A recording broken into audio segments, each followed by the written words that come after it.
All right, gentlemen. First, thanks again for coming through. I really enjoy getting the time to work with you and meet you, Leroy, and then Jeremy, man.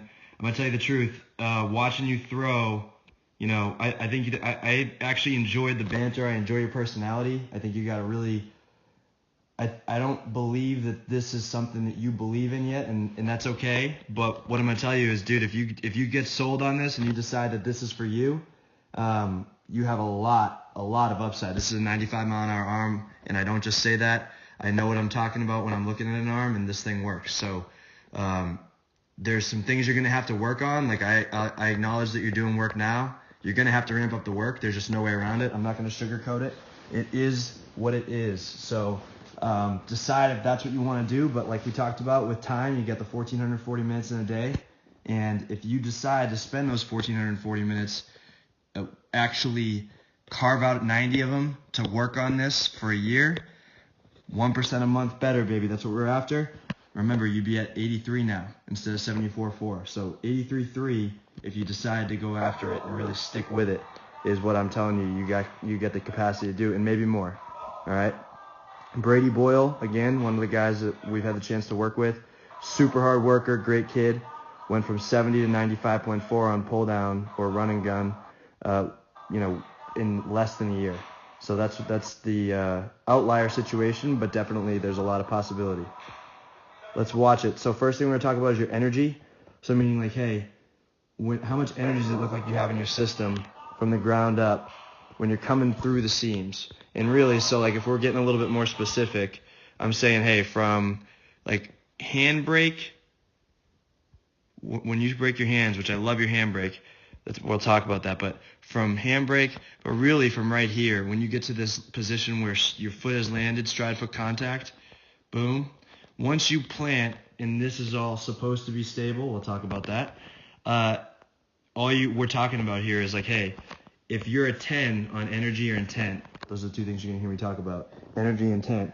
If you're a 10, dude, you're trying to launch that shoulder aggressively through the target. Like aggressively with everything you got. Think about Aroldis Chapman, 105.7 miles an hour.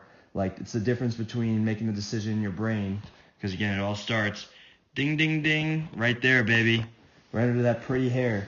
It all starts in your brain with the decision of, hey, what am I going to do? Am I going to just hit the glove or am I going to break the glove? That's a totally different goal. And the Bernstein principle says that, guess what? Your body will organize itself based on the goal. So if your goal down there is, hey, just hit the glove, and I'm using this voice specifically, okay? It's not as aggressive. So versus break the glove, like just the firmness in that decision is going to literally change the way that your brain starts to tell your body, hey, like let's figure it out, and your body's going to go, okay, because guess what? Your body's smart, man. It can pump your heart. You can breathe without thinking about it. You looking around at things, you listen to things, you're balancing, like. There's a lot of things, autonomous processes your body's running that you don't have to think about. And if you really get specific with what you want from the end target standpoint, like there can be some exciting things that really happen and take shape. But again, you've got to really stay smart with working hard consistently every single day. I don't like the days off idea. Call it extreme, but again, I'm trying to tell you the truth about where you are versus where you need to be at if you want to get back on that track of either D1 or professional baseball from an arm standpoint, from a tool standpoint. But I think that you've got unlimited upside, really do, unbelievable. Okay, so I'm talking a lot. I tend to do that, but let's watch you through a couple times. Okay, and so just tell me for yourself.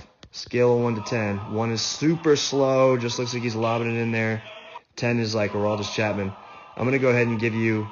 Honestly, like a 7 or an 8, man. You've got a live arm. I love your takeaway. Let's talk biomechanics now. So 7 out of 10 on the energy. Love your handbrake. Super clean. Your front leg is garbage. It's soft. Okay. Look at it. It's bending as we're rotating through, which means all this beautiful up top we've got going on is bleeding out right here. And I'd love to see some video of you hitting, because I bet you that when you get into struggles with hitting, that this front knee, its rotation is rotation, so that bet you that front knee isn't very stable in your hitting, And that might be something to look at, because if it's not stable, especially at the plate too, it's going to really take your eyes and change the eye level as you're coming through the zone into barrel to ball contact. So if that's something that's showing up when you're hitting, it's costing you power, because again, if this leg doesn't stop from right here, we should see, if this was let me clear that. If this was a plane right here, if this was a plane of glass, come straight down, this knee, that's a terrible plane of glass, but let me try one more time. Never said I was perfect here. All right, this plane of glass right here, that knee should be driving back this way, but definitely not break this plane of glass, because if it does, that means that as our shoulders are starting to rotate, okay, this is the driveline phase, our shoulder, right, think about like how a figure skater rotates, hands in tight, our shoulder's going to aggressively rotate.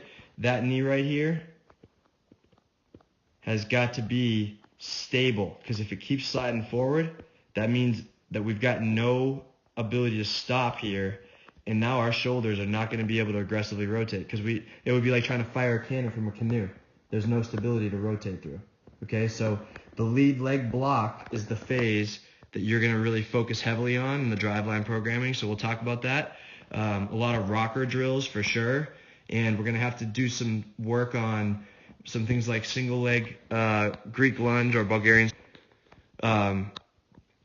because if we learn how to really stop our center of mass in that lead leg and get we're going to have to do a lot of foam rolling, get the hamstring and the calf mobility better, all right, and ultimately get this knee working back in this direction, not because we're forcing or thinking about it when we're throwing, but because, hey, we're preparing the body well. Remember, again, I'm stealing this from Dan John in the Driveline workbook, but it's like, hey, hacking a kinetic chain, by the way, if you haven't checked that out, go get that shit. It's really good. All off topic right now. Enjoying it, though. Enjoying it. The warm-up is the workout. That's what I was telling you about. So a lot of the stuff we're going to talk about, foam rolling, dynamic mobility, making sure that I definitely want to recommend some southeast slams. So if I forget to say that, I'm writing that down right now. Southeast slams, Lance Wheeler drill, great drill for the lead leg. Really like it because you can work it every day. So we'll build that in, and then we'll talk about getting you guys the link for the driveline programming, the tools purchases, and go from there. But so overall, man, summarize, go a little lengthy here, but really enjoyed working with you. Sky is the limit. Definitely not from a mindset standpoint, from a grit standpoint, where you need to be yet. Got to get there fast. If you decide this is what you want to do, then that switch has to flip soon, like now. I'm not going to try to beat around the bush about it, because I'd be lying to you if I told you that you don't have the ability to do some crazy things in this game if you get your head different. And that's got to be a decision you make. I'd love to be able to be along for that journey with you, man, because, again, I'm just excited about it. This is awesome stuff. So thanks again. Appreciate you guys. Let me know what questions you have. Last thing. Sorry, I go on and on, but I love it, man. I love this shit. I want to help you guys, man. I want to help everybody I get a chance to work with. I appreciate you guys. You trusted me with this. This is important. This is your future, man. This is your future. We're going on a journey together here to the top of the mountain. And I'm a good guy to take a journey with like that. All right. There you go. This arm hyperextending right here. Going to put stress definitely on the rotator cuff. Okay. Again, we talked about the deceleration component, which I'm saying deceleration. All right. I'm talking about, okay, boom, ball's gone. Okay. Now your arm has to slow itself down. And remember, if I gave you the Ferrari, but I gave you the Honda Odyssey brakes, you wouldn't go as fast, would you? Because you'd be like, dude, I can't stop. Well, guess what? That's what your brain's saying. Hey, dude, I can't stop. So two things that are killing you on the velocity side right now that could literally be a 10-mile-an-hour jump. I'm not a crystal ball genie, but, crazier things have happened.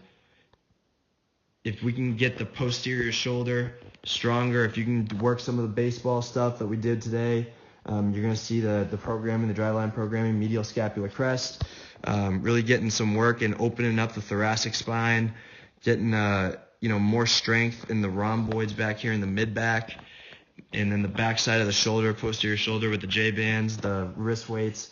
Dude, a lot of good things can happen. Appreciate you guys. Take care.